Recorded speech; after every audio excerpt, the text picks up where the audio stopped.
From the deep, dark reaches of Star Trek Online comes Nikitas and Grebog with another episode of Fleet Action Report.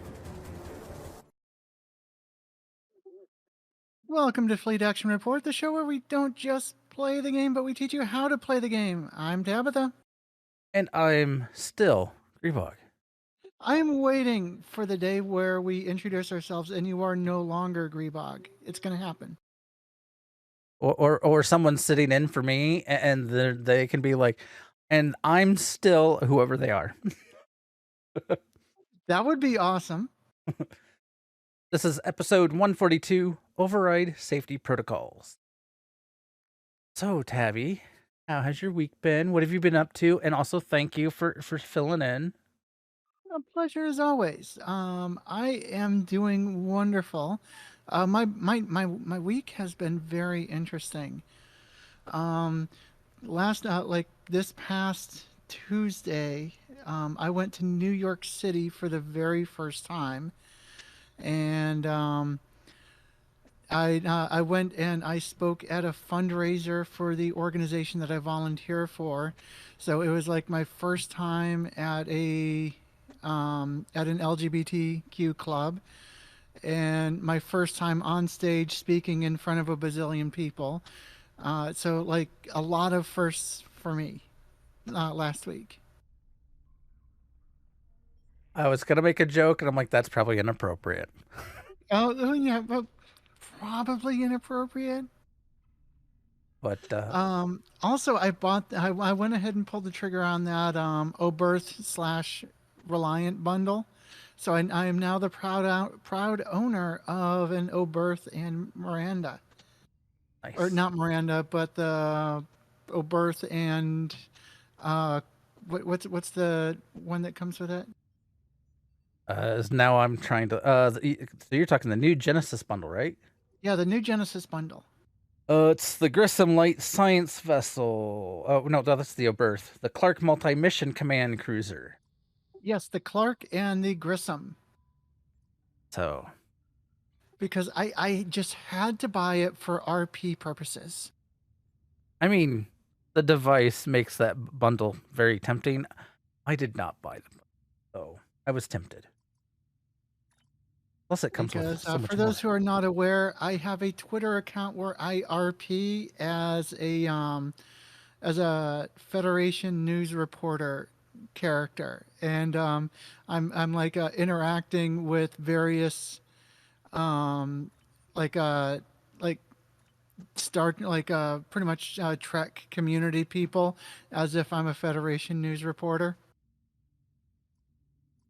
which is fun. And so for Space Barbie purposes, then like creating related art content to support this RP character, I need appropriate ships. In fact, I am on that character right now. All the ships. You need all the ships, is what I'm hearing. Yeah, all the ships. They'll help Tabby out getting all the ships somehow. But yeah, I had to look up kind of like what is a ship that is currently like in the game that I can get so that I can use for things that like a civilian would have. And so the Oberth is one of them that is commonly like kind of crossover Starfleet / civilian ship. Can be run by a crew of like 5 to 12. So would be like ideal for like a small news crew or something like that. I could see the Nova potentially being something as such as well. Yeah, I don't know if like you could really run it as a civilian ship though. I don't know. I was like, also, it's one of the small crew ships. I'd have to look up details and yeah. Anyway, so cool. Anything else, or That's about it. Looks like the Nova crew complement is about 78. it's more than I expected. Considering it's supposed to be the size. Well, it is roughly the size of a Defiant. It has 8 decks. but I am not flying that today. Um, you have to have your camera person, yeah, you know, the janitor, the once you start getting, you know, 78 people, that'll fill up fast. Well, I mean, that'd be an entire news studio. There you go. Once you get promoted, you can have a mobile news studio.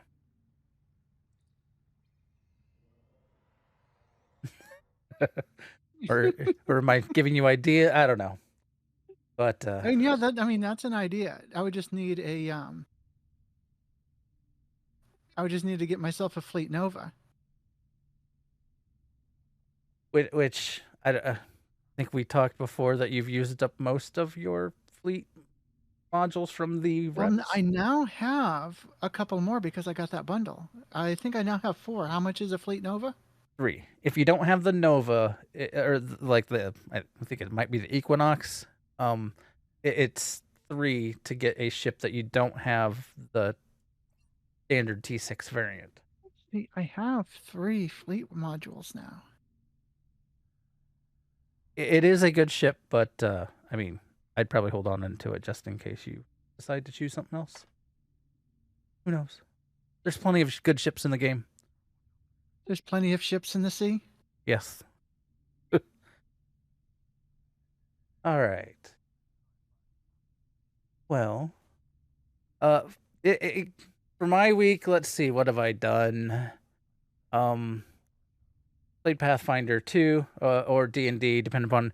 I mean, it's still an RPG game, you know. I did not kill any players, though they did go on a kind of a goose chase, I guess you could say. They were trying.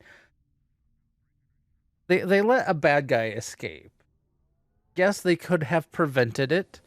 However, it would have been taking the murder hobo path to prevent it.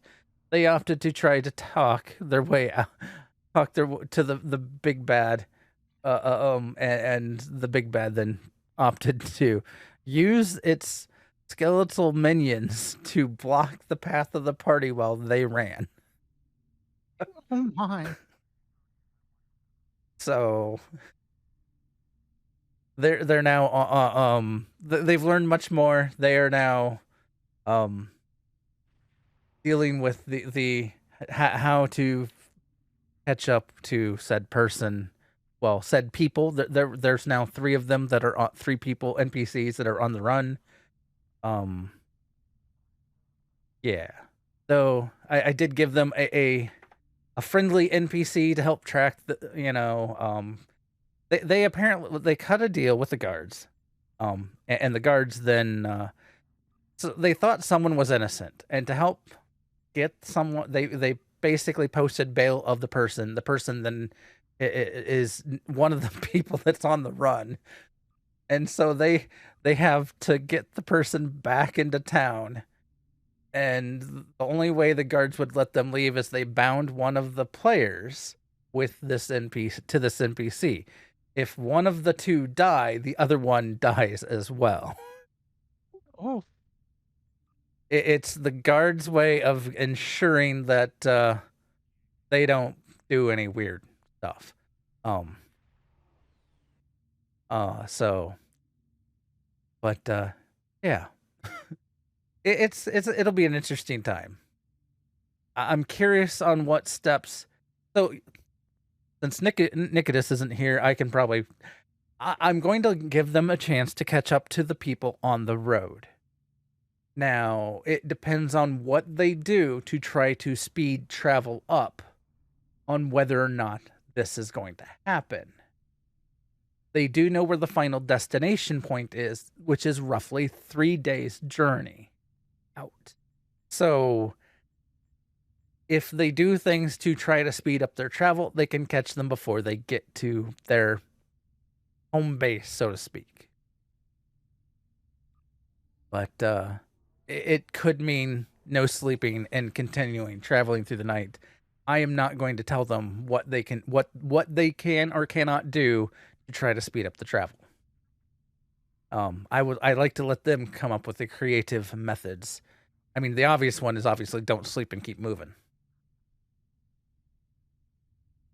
Outside of that, been raiding in WoW. We are working on heroic res still. I mean, it is, if anyone's played WoW and has seen that fight, it is a very complicated fight. There are many uh hoops to jump through, essentially, to get to the end of the fight alive. But Yeah, that like even that normal one. Like I haven't seen um the heroic version, but even just the normal version is like completely bonkers. there's not a whole lot of difference between normal and heroic, other than, well, damage ramps up. The first phase, oh, you know how the balls that you have to interrupt to make them go away? You interrupt Yeah. the ball, it then spawns a second ball that you then have to interrupt it to get it to go away. So you have to have two stun, interrupt, whatever you can crowd control type things to get rid of that orb. And if you don't, it explodes for massive AoE damage. So that is one of the big changes. The other one is on that back platform, that second intermission where you have the big tornado guy. There's two of them, and they both will teleport to opposite spots and spawn ads that will basically run across to the other one. It's chaos. But anyway, we're not a WoW podcast or how to do that fight. So, but we were getting to that second intermission. So, I mean, we're getting closer. The fact that we're getting to that second intermission, yeah, from my understanding, that is a big wall. Outside of that, doing STO stuff and things, getting my dailies in. Seems like I need to get my daily done on this already. But I'm trying to think what else. I think that WoW, STO, and doing role playing games. That is pretty well. That and doing time codes for the transformations project. That's my life right now. Yeah, those timestamps take up quite a bit of time. Yeah, I could probably find a more efficient way, but I partially like listening to the episodes again, even if it is at 1.75 times speed. Which is why I, are yeah, you I can't talking wait to slow? hear. I can't wait for you to hear today's episode. I was like, why are you talking so slow tonight, Tabby? I mean, Would you like me to talk faster? I can talk faster. I mean, Oh, and then Sammy on Fridays talking at 1.75 speed. Sammy already talks at 1.75 speed. Yeah. Oh, right. Let's go ahead and move on. I could go on and on about various things.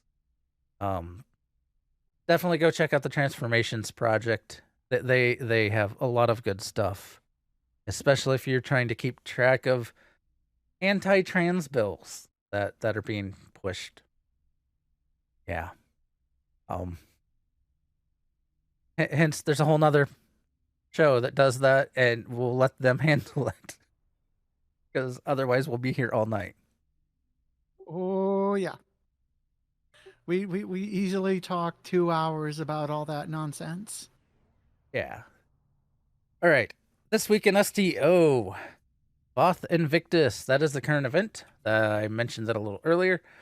So you have until April 6th, which means we are now down to the wire. If you haven't started, you're going to have to buy out.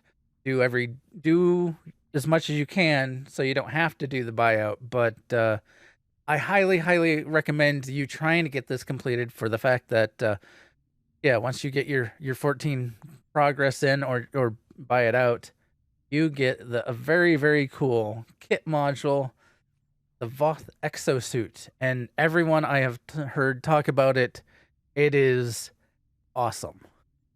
So it sounds definitely worth it. Now you can do either TFO, Storming the Spire, or the Breach. I would, though, if you're short on time, I would just say go to the Voth battle zone and just capture one of the points. You can do that pretty quick, and you'll get your progress before you'd ever finish the Breach or Storming the Spire. I kind of like that they added this in because it brings back attention to the Voth ground battle zone. It is not that it. There are many people that still run it on a daily basis, even when this is not a thing, because it is also a good way to farm dilithium for people. But yeah. And why don't you take the next thing? Because that's something you brought to my attention. Yes, STO has hit 1 million check-ins last week. And like at first people thought like, oh, 1 million check-ins, that's login. No, not logins. Check-ins, which in the computer programming / dev world means 1 million pieces of data added to the game file systems. That means like assets uploaded, like changed files, bits and bytes and pieces and whatnot. And sure, like other bigger MMOs hit that easily, but like for STO, that's actually a pretty big landmark. And Thomas Marone put that out on Twitter not too long the other day and was really excited about it. So like in turn, I am also really excited about it. Just an indication that our favorite game here continues to be healthy and growing. Oh, we've even noticed recently that they've even made changes to how TFOs and the teams work. Because now, if you join a team, here, let me. Actually, I need to get you into a team here. Invite me. And then, like, once, let's say, so since Tabby and I are in it, like, they keep updating things. It's awesome. And so, yeah, that means more files, and a million's a lot. That means they have over 1 million files that they have to make sure are working properly and together. So 1 million strands of spaghetti code. yeah. So yeah, I get why there's features, as we call them, but Lots of pasta. because things happen. And then the last bit, yes, they haven't really announced this yet. Not that I've seen in Twitter, but I noticed coming into game today, starting April 6th, going to April 13th, we will be having a research and development weekend. So if you are needing more R&D experience, that is the time to come. Make sure to be doing your daily research projects. You'll get a lot more experience, and it'll help move you along. It probably will help actually finishing off one of my characters, maybe two of them. I know two of them are getting really close. Especially if you have any recruits that need that part of their journey. Yeah. You also get more resources, R&D resources when you do TFOs, as the reward, and you also have a better chance at getting a catalyst when you are doing said things. So definitely. All right. So as the episode title talks about or insinuates, we're going to be talking about a special build. It is a fire at will build, but it uses override safety protocols, and there's benefits and drawbacks to this power. And first, I'm going to tell you what the power is and how it works, just so that you can better understand things. It'll help you understand why the build might be the way it is. Plus, I'll go over some of that too. So the main power is essentially it boosts. It gives you a plus to your max current, all power levels, and then also you get a 17.5% chance to recover the recharge time of all other bridge officer abilities up to a shared category cooldown, and then 10% chance activating any bridge officer ability grants a plus 10 to most starship skills. Yeah, and that stacks. It's a way of basically getting extra sort of boost to your powers. You can get some of your skills back faster. It is a pretty fun one to use. However, it has a drawback to it. Once it's done, it has a chance to trigger something, one of your subsystems offline. And that is why the build is set up the way it is. And we're going to go through that. As for platform, what ship to use, you're going to want an Intel ship, obviously, because that is where you get the override subsystem safeties. It needs to be an Intel ship, or it has Intel seating. Now, the one I saw was using an Arbiter, and what that did was give them a lieutenant, or no, it gave them a commander tactical that was also Intel. And that would probably work better than the way I have it set up on this ship. I set this ship up because I have the ship. I wanted to fly it. I wanted to do a fire at will build. I saw the override subsystem safety, or the override safety protocols, and I was like, let's give it a whirl. Let's try to get it set up on this ship as best as I can. Yeah. So I could probably tweak it that way. I don't know. I'm still looking at ways to tweak it. And I just thought about another way I could tweak it. But yeah. I might actually tweak it with what the new thought was that spawned in my head. But I'm actually in my Arbiter right now. the main thing on this build for the space set, you're going to want the 3 Iconian piece set. The Iconian, so it's all from the Iconian Rep.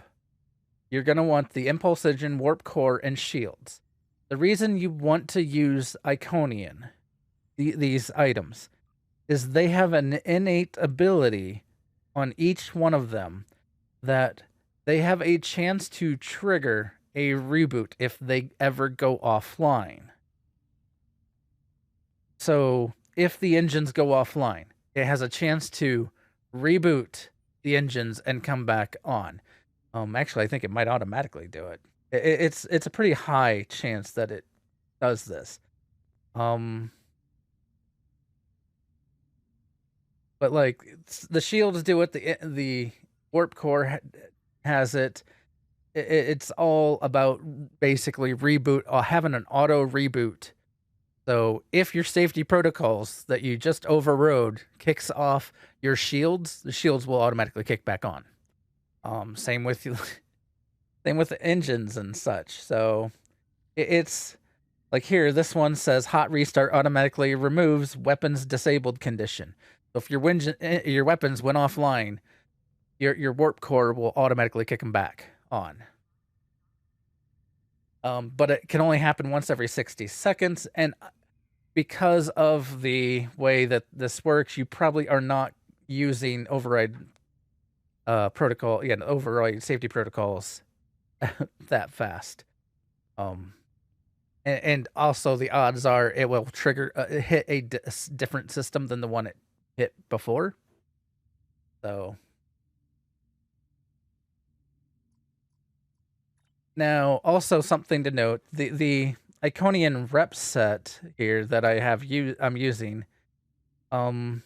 it also has a when firing energy weapons 5% chance to plus 10 energy weapon damage to the team for 8 seconds, so it helps your team as well. Yeah, there's this used to be one of the, before the Discovery Rep came into game, the Iconian set was the meta. So it's kind of going back to one of the old meta builds to take advantage of the reboot. Override Subsystem Safeties 3, is that purchasable off of the vendor? Uh, Probably. I'm going to go check real quick.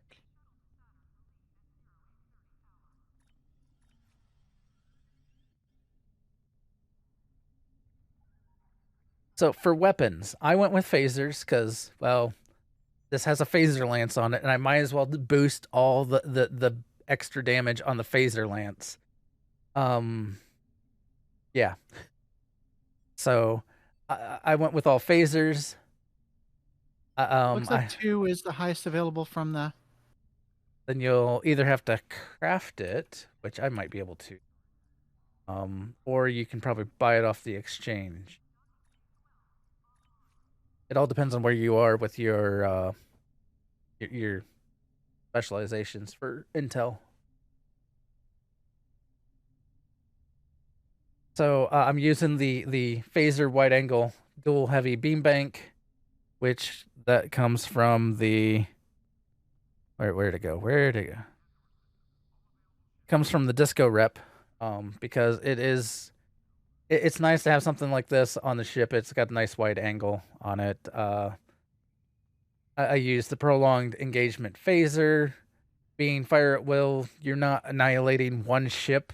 You're hitting them repeatedly over and over and over again. And this, the more times you hit the ships, the more damage you do to them. So, and then we have the this one is for flavor. I had one, so I went ahead and used it. You don't have to use an obliviating phaser. Technically, it is not going to be the best DPS phaser bank to put in. So you can craft one, and if you can craft one with the pin on it as the one of the modifiers, that would be the way to go. But if you want something just because it looks cool, whatever dual beam bank you pick is going to be fine. And then the Terran Task Force one, this is also another really good beam bank. It is supposed to be one of the better ones. So yeah, of the front weapons I have. So the prolonged one comes from the Phoenix box if you didn't get it from the event. So you can pick it up with the Phoenix prize packs. We have the Rep one from Discovery. We have a Rep one from Terran Task Force. And then we have either you just buy one, craft one, pick, get whatever you want for that from the exchange. And then the final one, the final front weapon is the Quantum Phase Torpedo, which comes from a mission, which is Sunrise. So, which I can, my voice gets scratchy, weird. Which is the first mission in Future Proof. So it is easy to get that one pretty quickly. Sunrise, actually, there's another piece that comes from that mission that you can pick up as well. Here, I'll make sure to note that the Future Proof arc, that way. All right. The rear weapons, I have the advanced inhibiting phaser omni. This is a set piece, and it comes from the Gamma Rep. So another rep piece that you can easily pick up. This is just a crafted omni that I had. And then I just put another beam array. I had an agony phaser beam array already maxed out, so I just stuck it in. It doesn't matter. It's more for, you can pick it up from crafted. You can pick it up from the exchange. You know, however you have one. So to me, the weapons being this easy to pick up, because so there's two that are either crafted or you just have or got from the exchange. This is a fairly easy build to put together. So far. So far, so far. For the devices, I use the Kobayashi Maru transponder. I've this build also leans heavily into kind of a tanky build, and the reason being, if you're doing fire at will, you are Make a lot of people very mad at you. Well, a well, lot of yeah, NPCs will be mad at you. you have a very good chance of pissing off all of the NPCs, and so having a decent amount of tankiness to you pays off. Um, hey Mark, let's see. How is this game in regards to free to play? It's not too bad. It gets better the longer you play. I will say that. They give enough ships, they give enough things away over time that eventually you can max out your ships just fine. And also, like, none of the actual like missions or like none of the questing content is locked behind any paywalls. You can do all of the gameplay without paying a dime. The only thing that you would need to pay for is if you want the most powerful, like bestest premium ships right now. But like you can get powerful ships by saving up currency and trading it for the in-game cash exchange. By doing events, you can earn credit for premium ships. So there really isn't anything that's out of reach for a free-to-play player. yeah. I mean, it's just a matter of time. And they even have a system in the game that the more time you spend, you'll earn dilithium and you can convert it. Well, you earn unrefined dilithium, you convert it over, and you can turn that into the paid for currency. So you don't have to.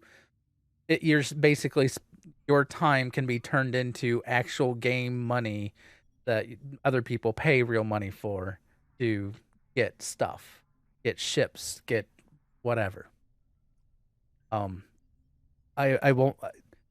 There are people that are really good at doing that, and yeah, I've heard of people that have not spent a dime on the game and have some of the best ship setups in game. So, I mean, you're not going to probably break DPS numbers, but at least not initially. But you'll be fine. It's still fun. I mean, Yeah, you can do like normal multiplayer content, I would say you could like do what's called advanced. TFOs with almost any ship. I would say with enough time, you could probably easily push into advanced content. Elites where it gets sticky. Um, I don't know that I am good enough for elite content. So, and and I've invested a fair amount of money into the game. So it's not because I haven't bought the right stuff. It's more because I don't play the game the way that would be needed for elite. All right. So consoles. Now I've upgraded this ship with the Starship or well, with the yeah. So it's a T6X. So I have an extra universal console slot here. And with that, I have put in a colony. It's an interjector or energetic protomatter infuser. Comes from the fleet colony. So the only thing that requires there is that you've donated to your fleet and you have some fleet marks, and then you've also built up some dilithium to trade in for the console. And it basically it helps you be a little more tanky. So chance to gain a stack of hull shield healing when activating special firing modes. So you are trying to activate all kinds of special firing modes, whether it be torpedo spread, fire at will. I don't know if this is considered a override subsystem safeties. I don't think it's considered a special firing, but I do know Fire at Will and Torpedo Spread are. Yes, they are. Um, the next consoles. Okay, I'm gonna put in a bunch of consoles, and then I have some alternatives for some of the consoles because I some of these consoles you aren't going to have. Period. Right. Um, so the Ablative Hazard Shield comes from the Arbiter, and and it essentially it's another kind of it gives you more resistance. It gives you a absorb on use. It is basically a way to help stay alive. So you could, if you don't find that you think you're too tanky, you could probably swap that out for something else. Because there are people that go with glass cannon style of versions of this build. And what I mean glass cannon is you do a lot of damage. You don't take much before you die. The Domino, this is a very, very good console. If you, it comes from the Bajoran Interceptor, which was an event ship. It's now in the Phoenix Lockbox system, which means you have to try and try and try and try to get the elite token to be able to buy the Bajoran Interceptor. So I fortunately got it from the event. If you ever get an elite Phoenix prize token, I would say the Bajoran Interceptor is worth getting for this console. Um, and this console, a lot of people like to use it even on non-phaser builds. Yes, it has that plus 15% phaser damage, but its use is why. It's got that fire cycle haste on it. It's got bonus all damage. It recharge speed for bridge officer. You know, yeah. It is somehow. Hopefully, the TLDR mark is you don't have to spend a dime, and it's just going to take you time to be able to get to the higher end builds. That there's ways to train. Like I also said that you could when you get dilithium, you can then convert that to the Zen, which you can then turn in get like the paid for ships. So it's just a matter of time before you could get some of those paid for ships. And actually, with the way they put in the reps, you don't even have to buy that. Because the reps, once you max out the reps, you get fleet modules as a reward for maxing out the rep. And it'll take you 3 fleet modules, but you can then get one of the top end ships as a fleet variant, which is technically a little better. It's got a little more boost to it than the one in the C store, but you know you can still fly it. If you had bought the C store version, it would only cost you one of those fleet modules. But I mean, you know, it still gives you an option to get some of these ships. They don't though the fleet ones don't come with the trait, the tier 6 trait that typically they have. Well, no, they don't have the trait. They don't have the console. That would be the thing you're missing. You would just get the ship itself. All right. Also, I have the Hull Image Refractor. Some of you probably recognize this icon. It does boost damage, but it is mainly there for the incoming heals exceeding max hull. Instead, apply a temporary hit point. It is why that if you watch when I'm playing, that the green. Well, I don't know if you can even see the green. No, it's barely off the screen. And I just screwed up the silly me. Okay. No. Oh. As I screw up all kinds of things in my Twitch layout. Well done. Yeah, I'm good.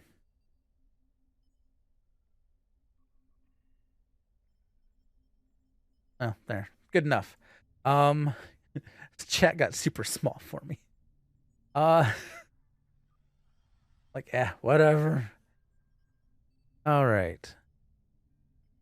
But yeah, okay, and it does have a use. The Hall image refractors have a use. Um, Just don't ever click it. if you're a tank and you're trying to be a tank, you never, never, ever, ever, ever click the use. Don't even put it on the bars. Hide it. Whatever. It cloaks you, turns your engines offline.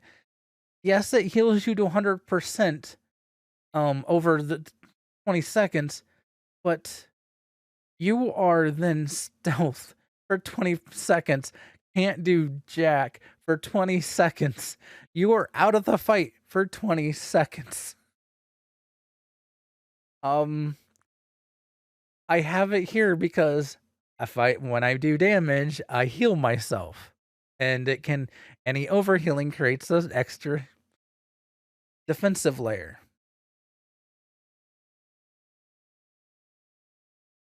Yeah, yes, Vendale. I am great at screwing everything up. That is why I'm here to entertain. Um, so the Hull engine refractors comes from the exchange. I believe it came out of a lockbox, so it might be a little pricey.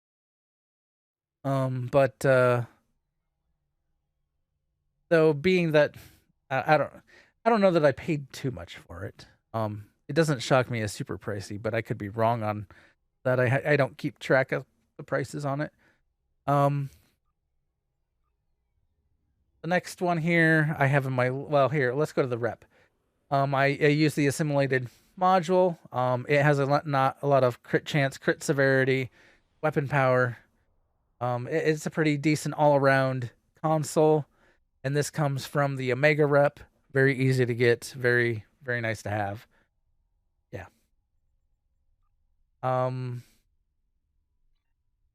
Now for the final console, it is the Quantum Phase Converter.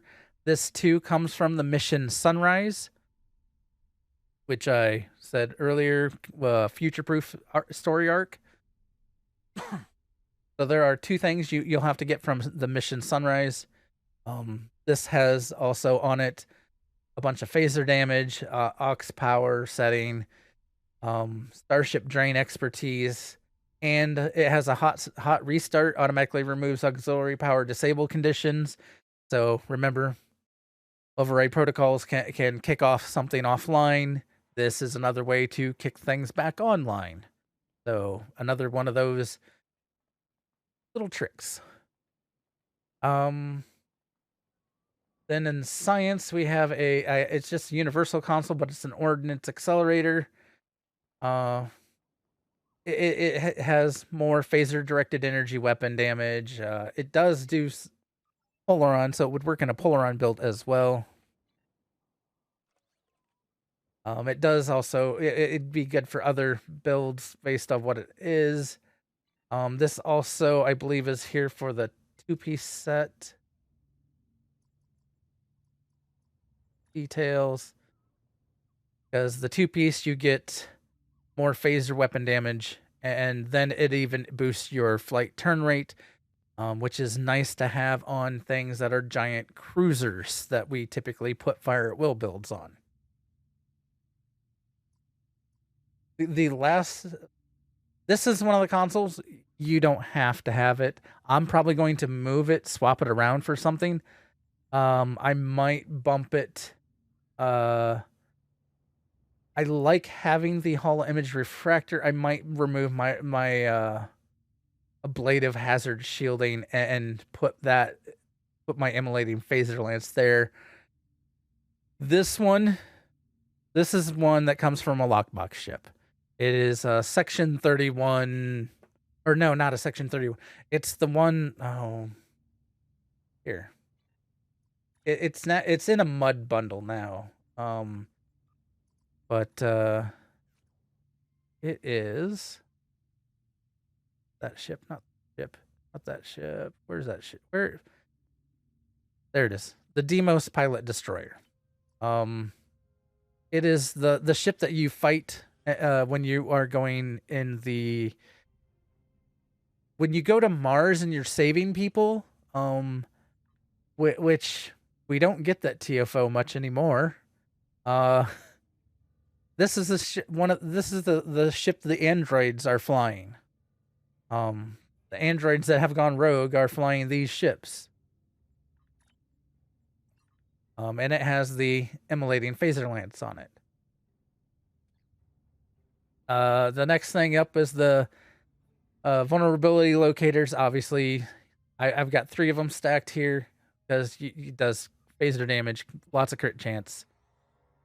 And then finally, I slapped in the Lorca's console, which also more crit chance. And then also it has shield pen on it and power settings. And it puts us with the 2-piece, which gets us even some more crit severity. Well, when you crit, you get a buff and for more crit severity. Yeah. Now, not all of the chips. Hey, Mikey. For those just coming in, this is I'm going over doing a override safety protocols build, fire at will setup.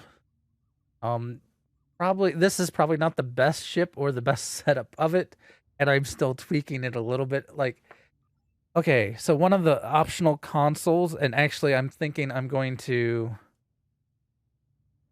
bump this here. It is a science console, and the way I have it set up is the temporal. Oh, I haven't leveled it. Have it? Temporal disentanglement console. So what this does is it's based off of your auxiliary power. And if you look over here on the right, I have my auxiliary power set really. Oh, okay, maybe you can't see it. Let me move it quick, just temporarily. So here, well, slapping that. Here you see I have my auxiliary power set really high. Yeah, I don't have the Excelsior 2. I would love to have the Excelsior 2, but I don't. So, but with this console, with you having, it increases your damage, your crit chance based on auxiliary power level. It increases your crit severity based on auxiliary power level.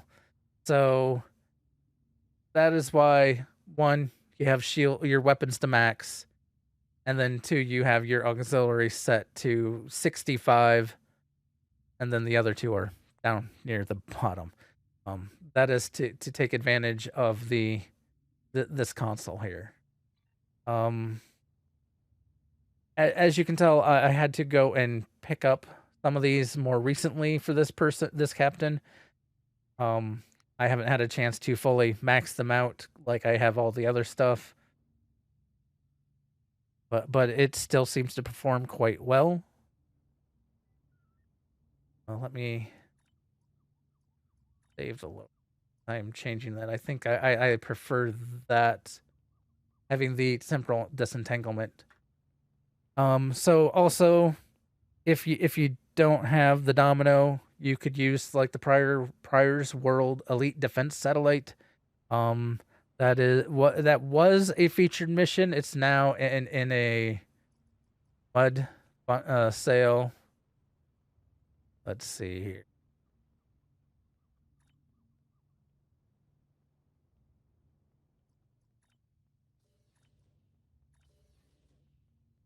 Oh, I clicked bundles. Oops. Or it's not in here? I thought it was. Maybe it's in.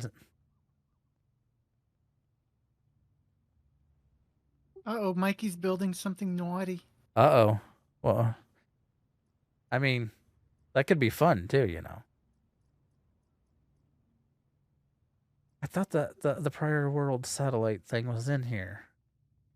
Maybe it doesn't show me because I have it already unlocked for my account. I don't know. I'll check for it. I don't have it. But Yeah. So, but if you don't have the Prior's World Elite Defense Satellite and you're not going to buy it from the mud, um, It, you found it? it is 8,000 Zen. Eh. Don't buy it at full price. Never, never, never buy anything in the mud's bundles or mud sale stuff unless it is truly on sale for the individual stuff 75% off or the mud bundles are 50% off. Otherwise, you're spending way too much money. They're not worth the full price. At least not in my opinion. Though another good option for to replace the Domino if you don't have the Domino and you don't have the Prior World Elite Defense Satellite is the 0-point energy conduit that comes from a rep, which is the Romulan rep. It's not a bad console to have, and it works pretty well. All right. And Tabby probably noticed I did some weird. I went very basic on my description of what bridge officer powers to have. There's a few essential things to have, and outside of that, it becomes flavor or how you play on what you want. Yep, I did notice that. I did already get my bridge officers set up. So, like I love chemosite laced weaponry. It's a I nice have thing to that, have. and oh my god, I love it so much. But so for engineering powers, the key thing here is to have emergency power to weapons 3 and emergency power to engines 1. Unfortunately, because of this ship being the intel seat is the command engineer seat, it kind of made it hard for me to set it up the way I really wanted it. But I mean, it works just fine so far. I'm not looking to do elite content with this ship. I'm just looking to have some fun and blowing stuff up. And it does quite well with that. But for tactical, you want to have a fire at will 3. You want to have a torpedo spread 2. You also want to have an attack pattern beta 1. And that is pretty much key, which means you do need 2 tactical seats or at least a flex seat and a tactical, a lieutenant commander tactical. I wasn't sure because I had 2 lieutenant commander spots, what to put here. I went ahead with Omega 1. It may not be the best choice, but I don't know. I just went with Omega 1 for now. And the science seat, if you only have 2 spots, you want Photonic Officer 1 and Hazard Emitter 1. Hazard Emitter 1 is a heal cleanse. It is it's great if someone you're fighting with plasma against a plasma enemy. And they do plasma. You get plasma fires. This'll clear out the fires and you'll stop taking damage. It's also that is the main thing. It's great for removing damage dots that will tick on you, and yeah. I wasn't sure what to put here. I'm thinking about swapping this to a different setup. I was thinking about tossing in another engineer, putting my emergency power to engines 1 here, and then on the intel seat flexing around some things here. Because the build I was seeing, they went with for the intel seat, they had override subsystem safeties 3 and 1. That way it could help proc restarts and stuff. It could proc with the way this build is when you use abilities, it can trigger refreshing other abilities, and so yeah. Oh, I just realized that I don't think they use Boimler in this setup. Huh. You did not use Boimler in this setup. Interesting. Normally I would use Boimler. Well, Boimler is really freaking expensive. So, like, if you can get around using it, Yeah. I mean, obviously, if you can get it, get your hands on it, use it. But like, giving a no Boimler option for people who can't afford it is definitely a plus. Yeah. For now, I have very cold in space. Um, it is partially because it slows the enemies down. It's a dot. It does damage, and it's a pretty decent one to have on it. So yeah. All right. Space traits.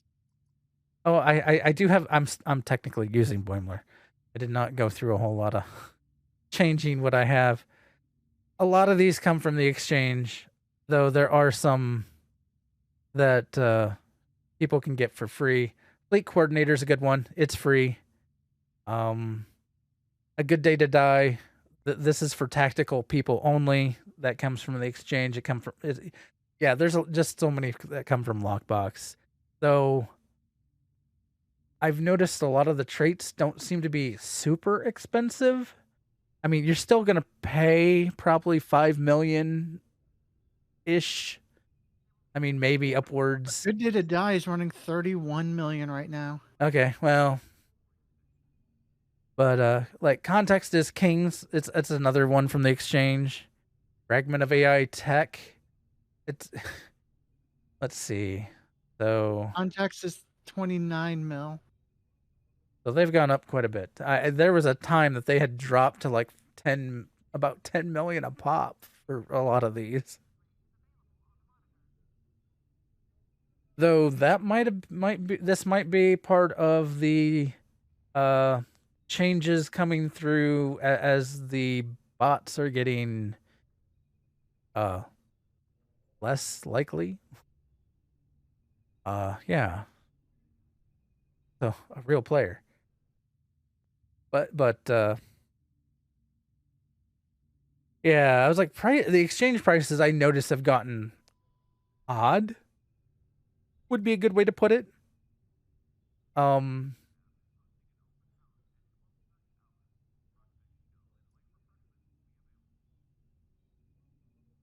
oh, you're pink. Not a drawback, you're just pink.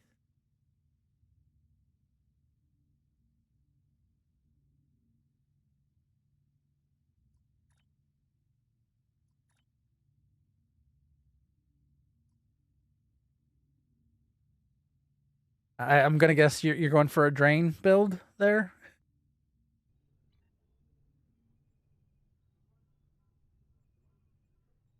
But Fragment of AI tech is it has a plus energy weapon damage. It does also do work with control.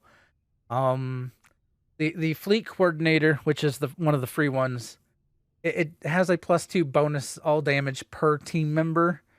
So the bigger the team, if you're doing TFOs, there's going to be 5 of you. So yeah, you're going to get that 10%. Um, Give your all. That is, let's see. Do I have that one equipped?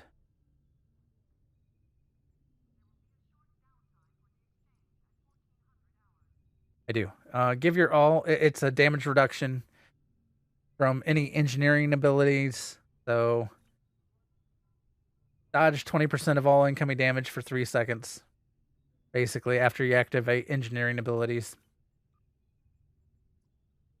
That comes from R&D. You have to get your R&D up to, I believe, level 15, and then you'll have that trait. Inspirational leader. This is another exchange one.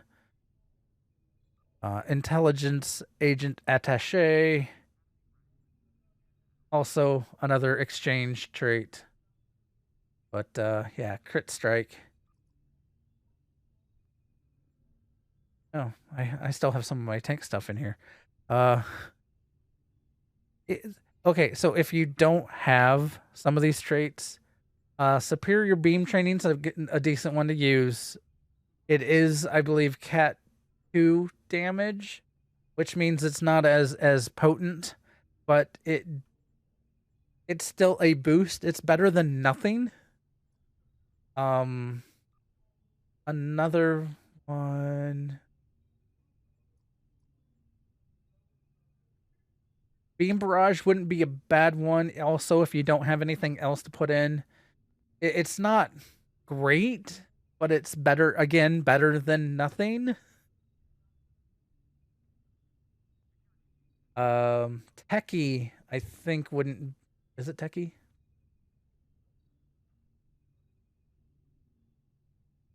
No, it's not Techie. Or no, yeah, it is Techie. If you're having trouble staying alive, Techie would be a good one to pick up because it is a nice, uh, beefy, because it gives you plus 30 Starship Hull restoration. Yeah.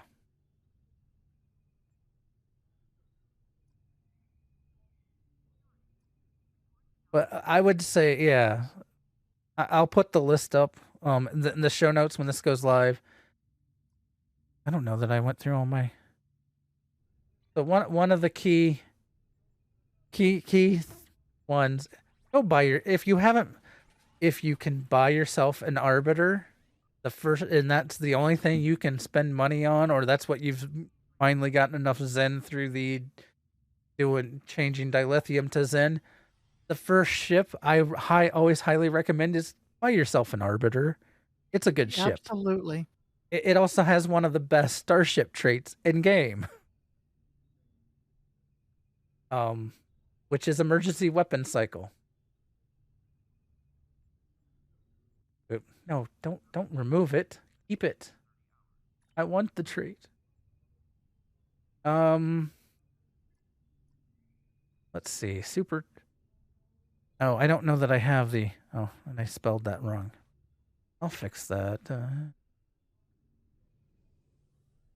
I do have supercharged weapons. I guess I do have an Endeavor. Supercharged weapons, another good trait. Directed energy weapon damage. And it has the crit chance severity. So yeah, firing a torpedo grants 1 stack. And it can stack up to 3 times. Let's see my note. I'm Promise of Ferocity. That one I didn't have until I should have that one.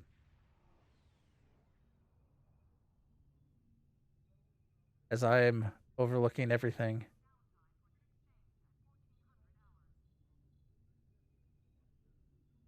Or I haven't learned it yet. I have the ship.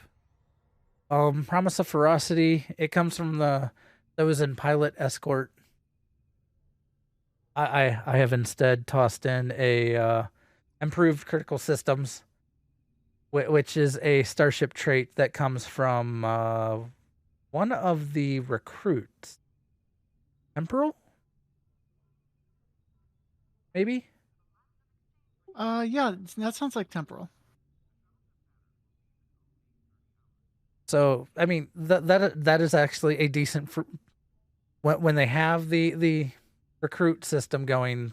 This is why I say make one to unlock some of the stuff, because like this is not a bad trait to fill in if you don't have others for doing DPS. Calm Before the Storm. This comes from the it's a Cardassian ship, the Gimmer, or however they say that. Gamor. More. But yeah, pretty sure that's yeah. The Intel flight deck carrier. Not a bad trait to have. So while you're in combat, you gain a stack of calm. Each stack gives you a +5 to all damage resistance. Then at 10 stacks, you gain storm, which removes all that, and you get 33% fire cycle haste.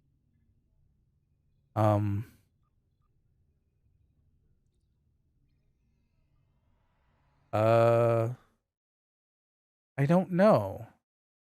Mikey might know that one. Mikey, I'm glad you're here. Help us with this question. Can you stack the effect of calculated broadside using multiple intel abilities?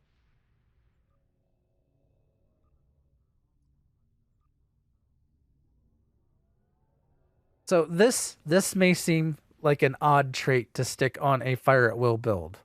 Well, it may seem like an odd thing to put on a ship that doesn't cloak. Strike from the shadows. It comes from the Shran, which is in the C store. It when damaging a foe that doesn't have you targeted, to self for 30 seconds, decrease threat generation by 60%, plus 5. Then you get 5% crit chance, and then 5% bonus all damage.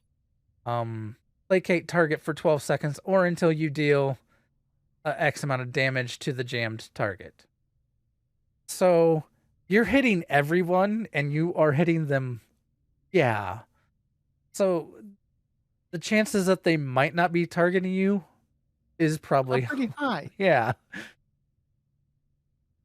And even still, they may not be targeting you immediately, and you hit them with this first. You placate them as soon as you start, yeah, it's there's a reason why it works with fire at will.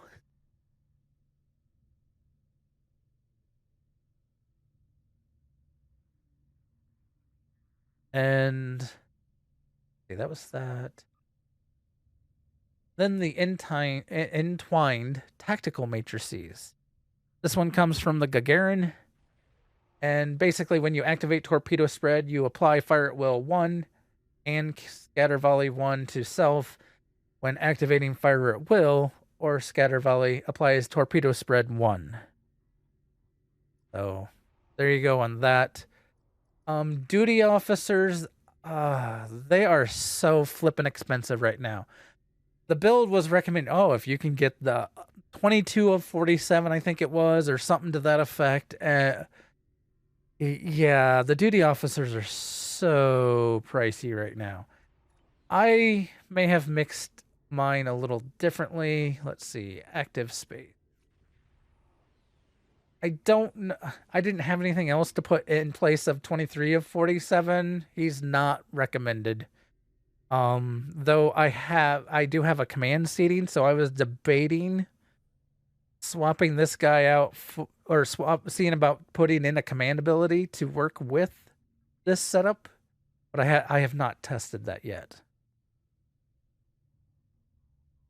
So also because of probably his price, I wouldn't recommend you picking him up anyway, because when I was looking, most of the various security officers that are from the of 47 line are roughly 400 million EC each, if not more. Which is why I'm glad I got them the ones I have when I did, but I don't think I'm going to be buying any new ones anytime soon. You know.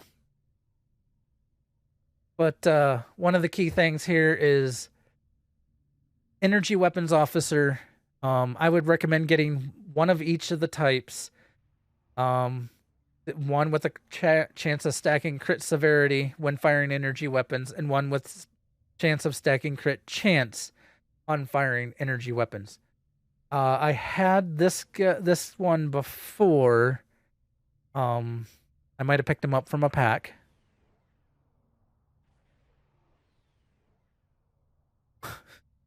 $27. How pricey is that one, Mikey? Any of the of 47s, I'm just like, I could almost buy a lockbox ship for that price. Come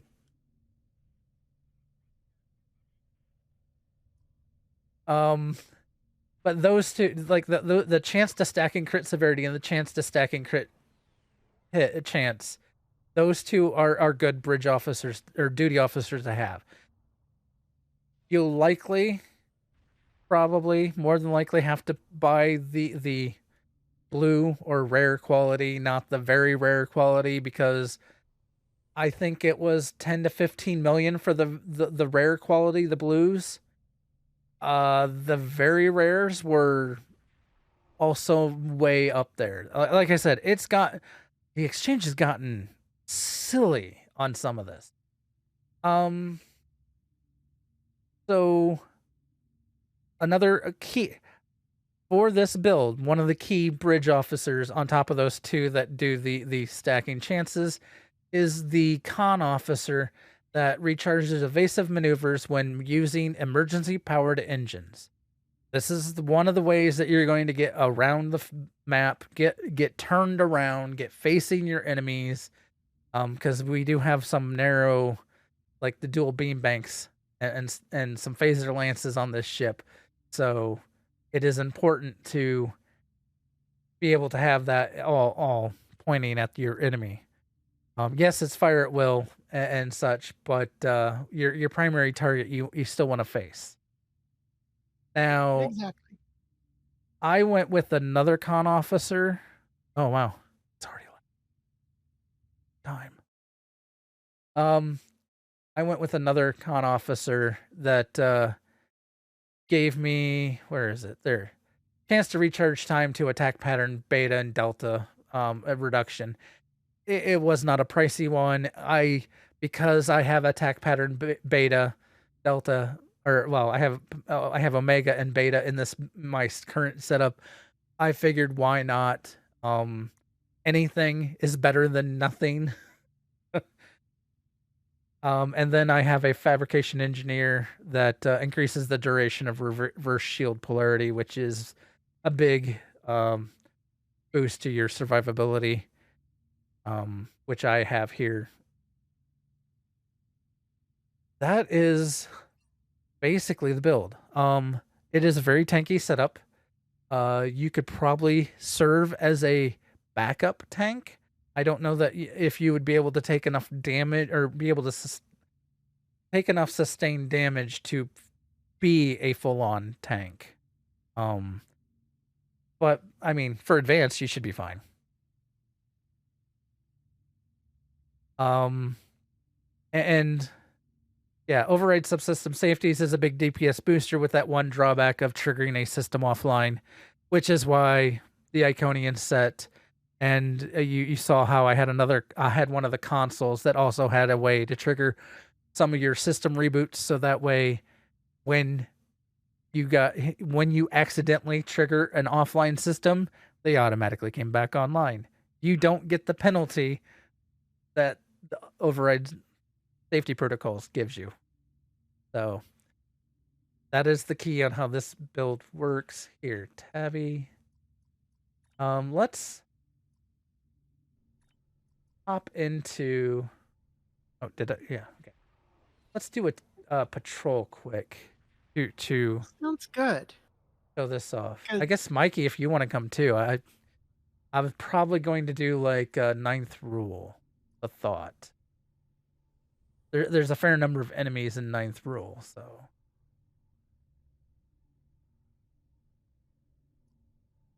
Mikey.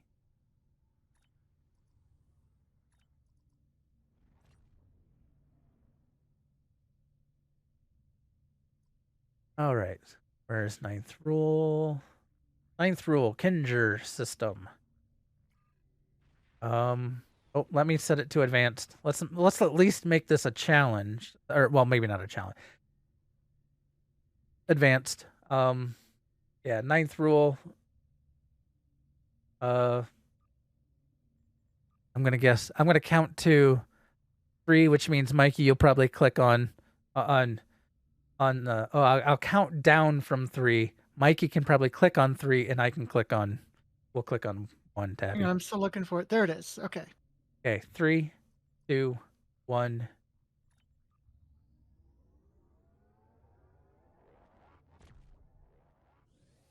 course, he could probably also pay attention and watch. Hey, they're changing maps. I'll click now. Looks like there was a fight here. The carter is ready to assist Oh, you. I think because I moved around that console, my immolating phaser lance is not on my bars. a single Ferengi vessel, Marauder class. They've decloaked. No, I don't want Hall image refractors on my bars. Go away. Oops, wrong button. I haven't flown this ship in forever. Leave enough of their ships for salvage. I'll be under cloak. He actually hired the Fakiri? He's either the bravest Ferengi ever or the craziest.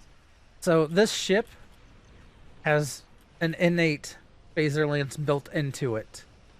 I have also the immolating on it, so I just kind of wanted to lean into the phaser lance, essentially.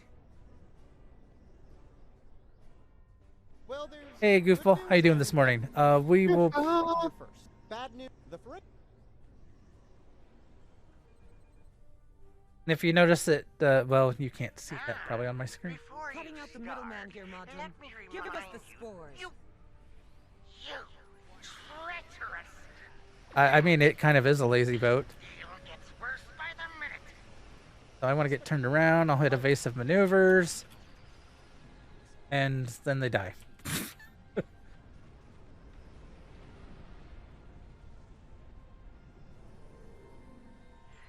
nerve of some people. Do they not know the 16th rule of acquisition? I'll tell you where the Delphin Crown jewels are hidden.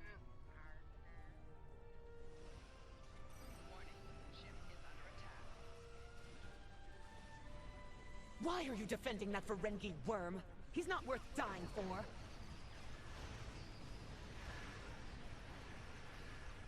I love all the phaser lances.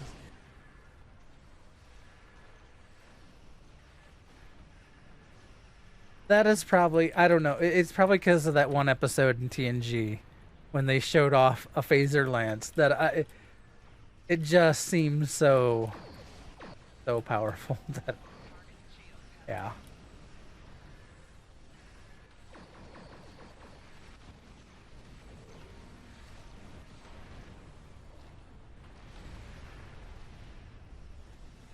As we are apparently here on the Rec Force.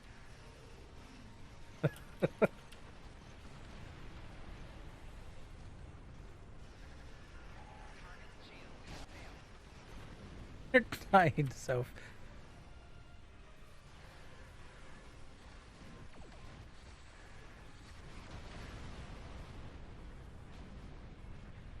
Now I'm curious on what your special, interesting build you have there, Mikey.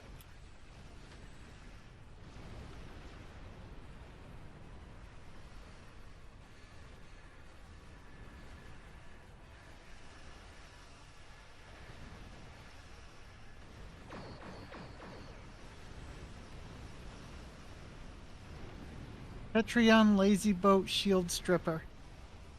Terran lazy boats. Hey, why not?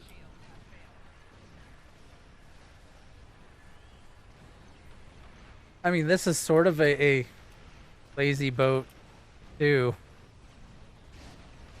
They're down to a few ships. I could just sit here while they're warping into one spot and just fire away. Yeah.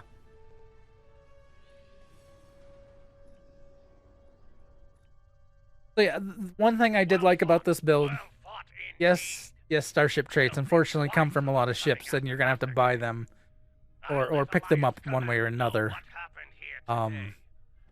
If Jews There's a lot of consoles. There's a lot of try to harvest the spores like in weapons that and stuff that are in this build that are not waiting for them. like from hard to get places.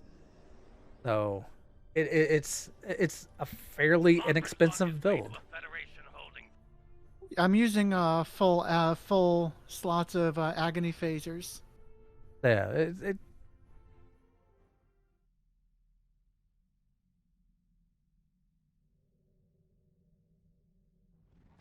fought. Modron's on all right. We've gone over time. Overtime. Any question? So, okay. Here's my thought. Yeah, it's like, here's my thought. I'm gonna toss. I guess I could toss Garrick in. It can matter using. Okay, so I guess I didn't mention this. My bridge officers, I have 3. I know 3 of them are,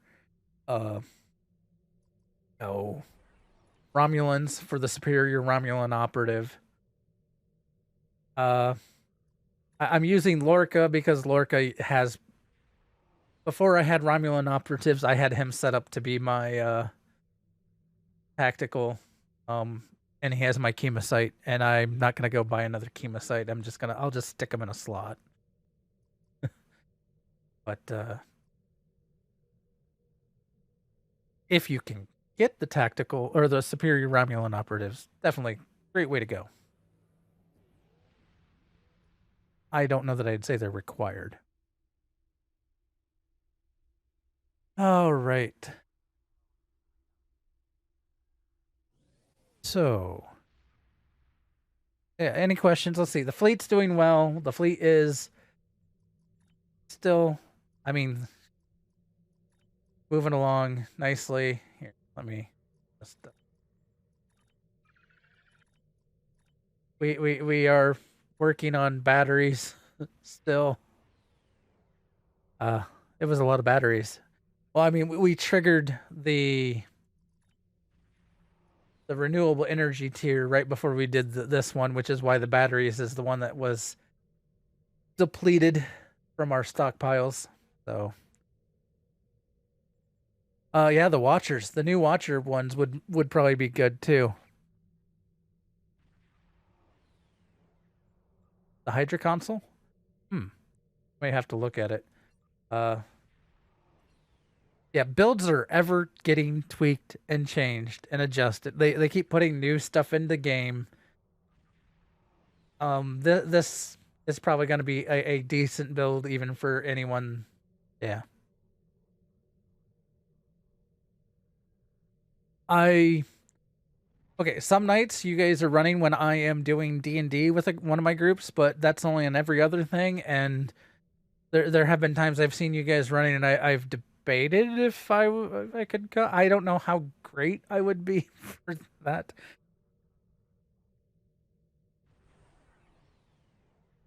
Though I'm not bad.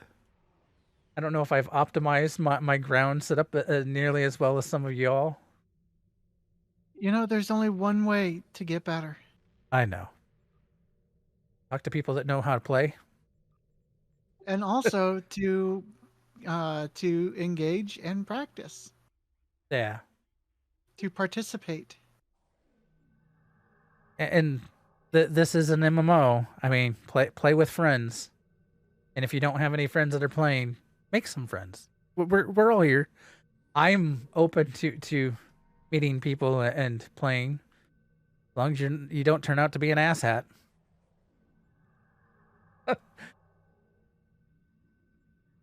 I mean, hi.